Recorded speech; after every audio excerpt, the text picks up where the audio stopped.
strong arm. He didn't even pressure, but he pressed Stephen A. Smith. He said, basically, he pulled a Will Smith. He said, "Stop effing with my son." That's a direct quote from the Stephen A. Smith show. I want to get y'all thoughts not only on that original Stephen A. comment, did he cross any lines? If so, what could he have said better? And then overall, just kind of this whole Bronny conversation, even though I feel like it's like beating a dead horse. Was this a mistake? I feel like there is a point where we do have to look at should he have stayed an extra year, USC? I don't want to say a mistake, but I say, should he have stayed an extra year? I'm going to start with Royce. The floor is yours. For me, I think Bronny's. I wouldn't say he's exceeded my expectations, but I think he's been the exact player that I thought he'd be.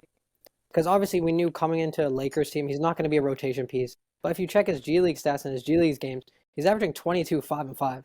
Mm-hmm. And if you look at the guys, people were making a big deal like, oh, the 55th pick, he's not going to do anything. If you look at the guys drafted after him, some of those guys haven't even got real NBA minutes.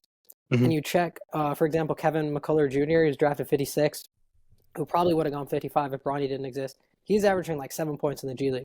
Yeah. So there's a point where you got to start looking at Bronny and be like, okay, he might not be an NBA player, but he is a basketball player. And I think for me, like, kind of adding on to Royce, he practically said it perfectly. He's not like a biggest NBA player, but he definitely is a hooper. He can hoop. I mean, we've seen it. I was gonna also mention that, like, obviously what he said earlier, like the bottom three picks after him, they're averaging under 8 points in the G League. I mean, that says something about him. I think that says something about Bronny James. But also, I think the thing Stephen A. kind of made a big mistake on was just making it personal overall as like someone Mm-hmm. who is reporting. Because I mean, I've learned throughout, like, I mean, obviously I'm barely a second year in college, but the one thing I learned in college is when it comes to morality and journalism, like, you're not supposed to make things personal. You're not supposed to make anything biased, at least as much as you can, or you can.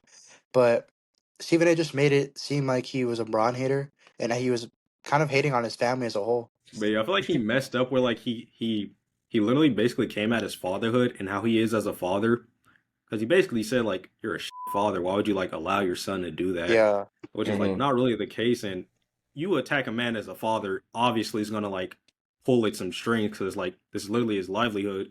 You know, this is a man he's raised since his creation up until now, and everybody else in his mind, he's done a superb job. So for him to come out and say, "Oh, as a father, you shouldn't have let this happen," basically calling that dad.